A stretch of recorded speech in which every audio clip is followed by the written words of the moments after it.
सोलापुर की तारीखी सरजमीन और मेरी आंखों के सामने बड़ी तादाद में मौजूद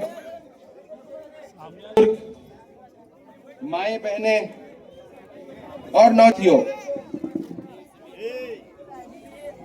मंच पर मौजूद आपके सरपरस्त और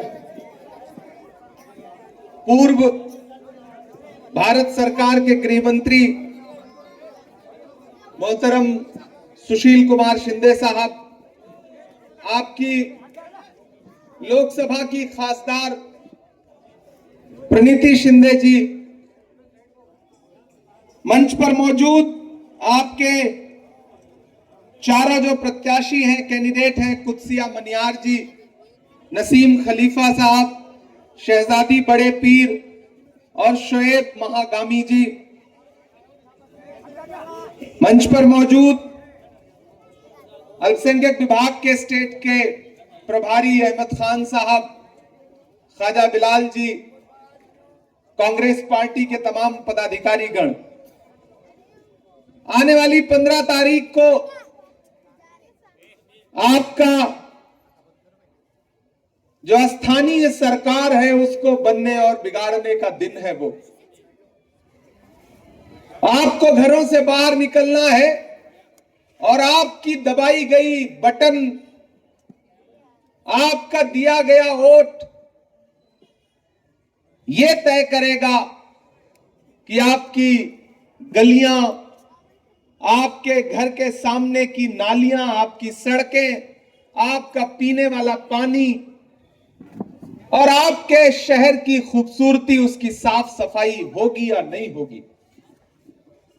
बड़े बड़े भाषण दिए जा रहे हैं, बड़ी बड़ी बातें की गई हैं।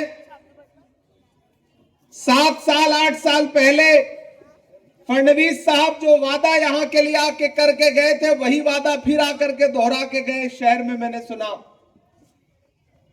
और अगले 5 साल बाद इलेक्शन होगा तो फिर आकर के वही वादा दोहराएंगे, लेकिन वादा पूरा नहीं हो सकता क्योंकि पूरी भाजपा सिर्फ और सिर्फ जुमला देने का काम करती है और तो कुछ करती नहीं। प्राइम मिनिस्टर साहब ने 2014 में वादा किया था कि सबको 15-15 लाख रुपए मिलेंगे, 2 करोड़ नौकरियां मिलेंगी। बाद में अमित शाह जी ने खुद बताया कि वो तो जुमला था। तो फडणवीस साहब को भी वही मानना रहता है। यहां पर घड़ी लेकर के आपका वक्त खरीदने भी कुछ लोग आए, लेकिन वो ये भूल जाते हैं कि घड़ी से लाख महंगा तो घड़ी का वक्त होता है। जो इसकी कद्र करता है उसी का वक्त होता है। यहां पे सारे समाजों के लोग मौजूद हैं, लेकिन मेरी आवाज खास तौर से मेरे अपने समाज के लोगों तक पहुंच रही है। मैं आपका खासदार हूं राज्यसभा में, प्रणीति जी लोकसभा में आपकी नुमाइंदगी करती हैं और मेरी खुशनसीबी है कि मैं पूरे महाराष्ट्र की नुमाइंदगी राज्यसभा में करता हूं। मैं आपका इमरान प्रतापगढ़ी हूं। आपके मुद्दों पर खुदा ने मुझे शायरी कहने का, पढ़ने का हुनर दिया, तो मैंने उस शायरी का इस्तेमाल, उस हुनर का इस्तेमाल महबूबा के जुल्फ और आंचल पे शेर कहने के लिए नहीं, बल्कि नजीब की मां के आंसुओं पर नज्म कहने के लिए किया। और आज भी आपको इस बात पर जान करके, सुन करके पता होगा कि सामने लोकसभा में नरेंद्र मोदी जी बैठे हो या अमित शाह जी बैठे हो, अगर इस तरफ से एक ताकतवर आवाज, भले ही वो एक महिला की आवाज है, लेकिन जब प्रणीति शिंदे जी की आवाज उठती है तो नरेंद्र मोदी जी को अपनी नजर नीची कर लेनी पड़ती है। ये ताकत है सोलापुर के एमपी की। और आपकी दुआओं ने मुझे भी वो ताकत दी है कि मैं डरा नहीं, मैं झुका नहीं, कहीं छुप छुपा के खड़ा नहीं। जो डटे हुए हैं महाज पर, मुझे उन सफों में तलाश कर। एक ऐसा वक्त जब बोलने पर पाबंदी, सोचने पर पाबंदी, मजलूमों के हक में लड़ने पर पाबंदी, ऐसे वक्त में देश की सबसे बड़ी पार्लियामेंट में अगर सबसे मजबूत आवाज कोई गूंजने वाली आपको सुनाई पड़ती है तो वो आपके भाई इमरान प्रतापगढ़ी की होती है। ये ताकत आपकी दुआओं ने दिया है। यहां सुशील शिंदे साहब बैठे हुए हैं, हमारे बुजुर्ग, और इस शहर की सालों साल दशकों से खिदमत करते आ रहे। लेकिन मैं आपसे ईमानदारी से पूछना चाहता हूं कि कुछ लोग जो आपकी कलाई में आकर के घड़ी बांध देना चाहते हैं, कभी उनसे पलट के पूछा आपने कि आप तो उसी भाजपा के साथ हैं जो हमको नेस्त नाबूद करने का सपना दिखाती है पूरे मुल्क को? आपने पलट करके कभी अजीत पवार साहब जब वोट मांगने आए या उनके लोग वोट मांगने आए तो उनसे पलट के पूछा कि हमारी कब्रिस्तानें, हमारी दरगाहें, हमारी खानकाहें, हमारी इबादत गाहों को पामाल करने के लिए जब वक्फ के खिलाफ बिल लेकर के आई भाजपा की सरकार, तो पूरी अजीत पवार की पार्टी भाजपा के साथ खड़ी थी। आज आपके बीच में वोट मांग रहे हैं, लेकिन रात के 2:30 बजे जब लोकसभा में उस बिल के खिलाफ या उस बिल की हिमायत में वोटिंग हो रही थी, तो पूरा देश टीवी चैनलों पर नजर गड़ा करके देख रहा था कि कौन इस पाले में खड़ा है, कौन उस पाले में खड़ा है। तो उस वक्त अजीत पवार जी का एक एक सांसद भाजपा के साथ खड़ा था या नहीं खड़ा था, मुझे बताओ। लेकिन मैं पूरे फख्र के साथ कह सकता हूं कि रात के 2:30 बजे जब उस बिल के खिलाफ वोट पड़ रहा था, तो हमारा नेता राहुल गांधी रात के 2:30 बजे उस बिल के खिलाफ अपने सारे सांसदों के साथ वोट देना था।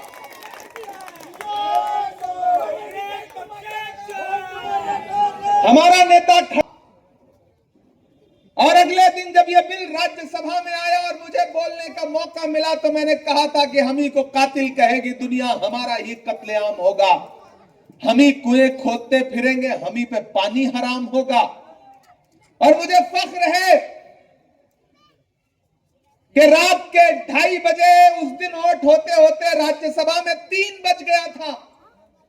बीमारी की हालत में हमारी नेता सोनिया गांधी जी रात के 3 बजे उस बिल के खिलाफ वोट देने के लिए राज्यसभा में मौजूद थी। मैं इस बात का चश्मदीद गवाह हूं। अगर मैं इस बात का चश्मदीद गवाह हूं कि सोनिया गांधी जी उस बिल के खिलाफ वोट देने के लिए राज्यसभा में मौजूद थी, तो मैं इस बात का भी चश्मदीद गवाह हूं कि अजीत पवार जी की पत्नी उस बिल की हिमायत में वोट देने के लिए रात के 3 बजे राज्यसभा में मौजूद थी। तो फैसला तो आपको करना पड़ेगा कि आज जब वोट लेने का दिन आया है, तो आपके बीच में भाषण देकर के वोट तो मांगा जा रहा है, आपको बड़ा अपना बताया जा रहा है। लेकिन जब दलित और मुसलमानों के साथ सूबे में जुल्म और सितम होते हैं, तो एक भी आवाज उनकी निकलती है क्या? नहीं निकलती, बिल्कुल नहीं बोलते। लेकिन वो चाहते हैं कि आप सत्ता उनके हाथ में दे दो, वोट उनके हाथ में दे दो। मैं अभी अहमदनगर से होके आ रहा हूं, उनका एक आमदार है वहां पर, उसकी जबान आपने सुनी है, संग्राम जगताप की। अगर अजीत पवार साहब अकलियतों का, दलितों का, इन सब का वोट लेना चाहते हैं, तो आज तक उन्होंने अपने एमएलए संग्राम जगताप के खिलाफ कोई कार्रवाई क्यों नहीं की? सवाल है मेरा। मीठा मीठा गप, कड़वा कड़वा थू, ऐसे तो नहीं चलेगा। ये सोलापुर के लोग हैं, इनके नाम में ही शोला है। ये ऐसे ही किसी चिंगारी से नहीं जल जाएंगे। ये हल्की लौ से पिघलने वाले लोग नहीं हैं। ये जानते हैं कि इनका और कांग्रेस का रिश्ता क्या है। ये जानते हैं कि सुशील कुमार शिंदे साहब ने अपनी पूरी जिंदगी इस शहर की खिदमत के लिए लगा दी। ऐसे में मैं आप सबसे गुजारिश करूंगा साथियों कि यहां कॉरपोरेशन में तो बीजेपी की ही सत्ता थी ना? थी या नहीं? मतलब थी क्या है? नहीं, बाद में प्रशासक भी तो उन्हीं का था। तो सिर्फ थी नहीं, चली आ रही है। अब अगर आपने हिम्मत दिखाई तो 16 तारीख को वह सत्ता नहीं रह जाएगी। आप असेंबली में तो चूक गए, लेकिन मौका एक बार फिर आपके हाथ में आया है।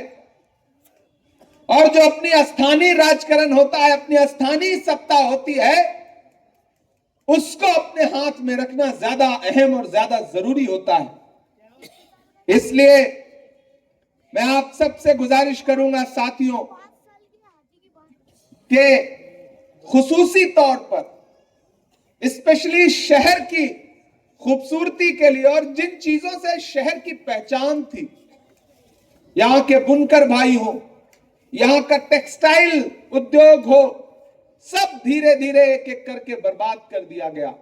बड़ा प्लान करके पिछले 2014 के बाद से भाजपा की सरकारों ने आपके हाथों में जो हुनर था और आप उस हुनर की बुनियाद पर अपने बच्चों के लिए 2 वक्त की रोटी कमा लिया करते थे। किसी हुकूमत के सामने आपको हाथ नहीं फैलाना पड़ता था। ऐसे हुनर से उपजे हुए तमाम जो काम थे उनको प्लान करके बर्बाद करने की साजिश की गई। जब यूपीए की सरकार थी तो बुनकरों के लिए 30% की सब्सिडी देने का काम किया था सोनिया गांधी जी ने, मनमोहन सिंह साहब ने, यूपीए की सरकार ने, सुशील कुमार शिंदे साहब ने। लेकिन यह सरकार आई तो बहुत कोशिश और साजिश के साथ पूरी बुनकरों की जिंदगी बर्बाद करने का काम कर रहे हैं। जिस बनारस से प्रधानमंत्री खुद मेंबर ऑफ पार्लियामेंट हैं, वहां के बुनकर आज ईंट भट्ठों पर काम करने के लिए मजबूर कर दिए गए हैं। यह हाल किया है इन्होंने बुनकरों का। इसलिए साथियों, मैं आपसे गुजारिश करूंगा, मैंने सुना था कि शोलापुर जो है वो स्मार्ट सिटी है। सड़कों की हालत ऐसी है, गलियों में चलो तो पता ही नहीं चलता कि सफर कर रहे हो या आखिरी सफर कर रहे हो। सड़क में गड्ढा है या गड्ढे में सड़क है। आपस के झगड़े में स्मार्ट सिटी के नाम पर जो पैसा आया था उसको कहां डकार गए, कहां खा गए, कुछ पता भी नहीं है। आपस के झगड़े में 5 साल बीजेपी का स्टैंडिंग कमेटी का चेयरमैन तक नहीं बन सका।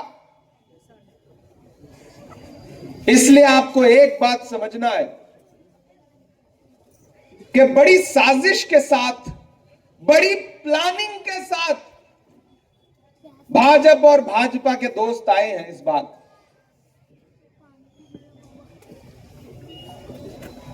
कमल खिलाने की कोशिशों में आपकी कलाई में घड़ी भी बांधी जाएगी और आपको मांझा भी पकड़ाया जाएगा। लेकिन होशियार रहना है। एक चीज तो जान लो शोलापुर वालों, मैं बड़ी मोहब्बत से यह बात आपसे कहना चाहता हूं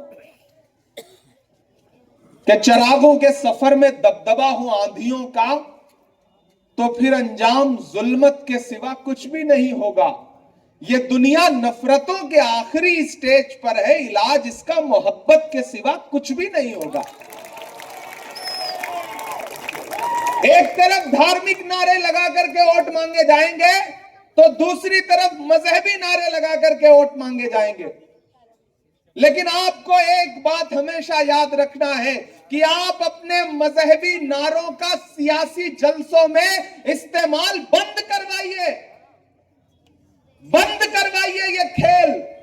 और वो आपको ही करना पड़ेगा, समाज को करना पड़ेगा। जो नारे मुकद्दस महफिलों के लिए होते हैं, जो नारे मजहबी जलसों के लिए होते हैं, अगर उनका इस्तेमाल करके वोट मांगा जा रहा है तो फिर समझ लो कि कहीं ना कहीं आपके जज्बात के साथ खेला जा रहा है। आपको यह बात समझनी पड़ेगी। सियासत और मजहब दोनों अलग अलग चीजें हैं। अगर कोई इसका घालमेल कर रहा है और इस घालमेल के जरिए आपका वोट लेना चाह रहा है, तो समझ लीजिए कि वो असल मुद्दों से आपको भटकाने की कोशिश कर रहा है। इसलिए मैं एक बार फिर आपसे अपील करूंगा साथियों, ये जो चारों नाम आपके बीच में हैं, कुत्सिया मनियार जी, नसीम खलीफा जी, शहजादी बड़े पीर जी, शोएब महागामी जी, और माशाल्लाह प्रणीति ताई, इस बात के लिए आपका शुक्रिया अदा करूंगा कि आपने जो दोनों हमारी महिला कैंडिडेट दिया है, माशाल्लाह दोनों हिजाब वाली हैं। कुछ लोग तो तकरीरों में हिजाब वाली को पीएम बनाने आए। हालत यह है कि कॉरपोरेशन का इलेक्शन है, कॉरपोरेटर जितवाना है, बात प्राइम मिनिस्टर बनाने की हो रही। तो इस खेल को समझिए। और हम तो कांग्रेस के लोग हैं, मैं तो फख्र से कह सकता हूं कि हमारी गुलबर्गा की जो एमएलए हैं कनीज फातिमा साहिबा, माशाअल्लाह वो हिजाब वाली भी हैं, नकाब वाली भी हैं। लेकिन मैं बाकी साथियों से कहूंगा जो प्राइम मिनिस्टर बना रहे हैं कि भैया पहले एक एमएलए, एक आमदार तो हिजाब वाली बनवा लीजिए, उसके बाद प्राइम मिनिस्टर बनवाइएगा। इसलिए किसी मजहबी और धार्मिक नारे के चक्कर में मत आइए। कोई आपसे घड़ी पहनाने के लिए आपके बीच में आए तो समझ लीजिए वो आपको टोपी पहना रहा है। बस टोपी इस बार हाथ की जगह कलाई में पहनाना चाहता है। इसलिए किसी झांसे में मत आइए। और ये जो हमारे चारों कैंडिडेट हैं, इनको चुन करके आगे पहुंचाने का काम करिए। प्रणीति ताई के हाथों को मजबूत करिए, सुशील कुमार शिंदे साहब को मजबूत करिए। और चूंकि मैं भी आपका खासदार हूं तो मेरा भी आप पर हक है। और ये जो चारों आपके कैंडिडेट हैं, भले ही यहाँ पे फडणवीस साहब और अजीत पवार साहब की हुकूमत है, लेकिन ये हमारे चारों नगर सेवक चुने जाने के बाद यतीम नहीं रहेंगे। इनकी बाईं तरफ लोकसभा का खासदार खड़ा होगा तो दाईं तरफ राज्यसभा का खासदार खड़ा होगा। ये कहीं से भी कमजोर नहीं रहेंगे। इसलिए मैं आप सबसे गुजारिश करता हूं साथियों कि आपने खूब जज्बात में भी बह करके वोट दिए हैं, आपने नए नए झंडे भी पकड़ लिए हैं, लेकिन आखिरकार आपको भी यह समझ में आ चुका है कि आखिर में मोहब्बत से ही, एकजुटता से ही, मेल मिलाप के साथ ही बात आगे बढ़ेगी। और शोलापुर का जो पूरा स्ट्रक्चर है, जो यहां की पूरी डेमोग्राफी है और जो इस शहर की तारीख है, इस शहर में अगर सियासी तौर पर अपने आप को मजबूत रखना चाहते हो तो आपने भी यह समझ लिया होगा कि कोई एक समाज अकेले अलग थलग पड़ के न तो अपना आमदार बना सकता है, न खासदार बना सकता है, न कॉर्पोरेटर बना सकता है। इसलिए अब फिर से आइए, एकजुट होइए। अभी हमारे साथी जिन्होंने पार्टी ज्वाइन की, उनका नाम बाबा पठान साहब, उनका मैं खैर मकदम करता हूं। यह है असली घर वापसी। कांग्रेस परिवार में आपका स्वागत है। और एक चीज जहन में बिठा लीजिए कि आने वाले दशकों में, आने वाले सालों में जब भी कभी नरेंद्र मोदी को गद्दी से कोई हटा सकता है तो उस शख्स का नाम सिर्फ और सिर्फ राहुल गांधी है। और हम लोग भी उसी मकसद के साथ, सुशील कुमार शिंदे साहब हो, प्रणीति शिंदे जी हो, इमरान प्रतापगढ़ी हो, हम सबकी आंखें भी वही मंजर देखना चाहती हैं कि जब 2029 में लाल किले की दीवारों पर खड़े होकर के राहुल गांधी इस देश को संबोधित कर रहे हो, तब डॉक्टर बाबा साहब अंबेडकर के लिखे हुए संविधान के साथ शायद हम असली इंसाफ कर पाएंगे। तो साथियों, भाइयों, बहनों, मेरी माओ, बुजुर्गों, ऐसे तमाम लोग जो कांग्रेस पार्टी के साथ हैं, ऐसे तमाम लोग जिन तक मेरी आवाज पहुंच रही है, अब तक साथ नहीं रहे हो, मैं उन सबको भी पुकारता हूं कि हम दोनों खासदार, एक राज्यसभा का और एक लोकसभा का, आपसे अपील करता है कि हमारे इन चारों कॉरपोरेटर के जो उम्मीदवार हैं इनको जिता करके आगे पहुंचाने का काम करिए। इंशाअल्लाह ये रात के 2 बजे भी आपकी खिदमत के लिए खड़े मिलेंगे और इनके साथ हम भी खड़े मिलेंगे। इनको इनकी निधि बाद में मिलेगी, इनको जिस दिन भी जरूरत पड़ेगी मैं अपना लेटर पैड इनको पहले दे दूंगा कि आप लोगों को जहां जरूरत हो हमारी निधि का भी इस्तेमाल करिए।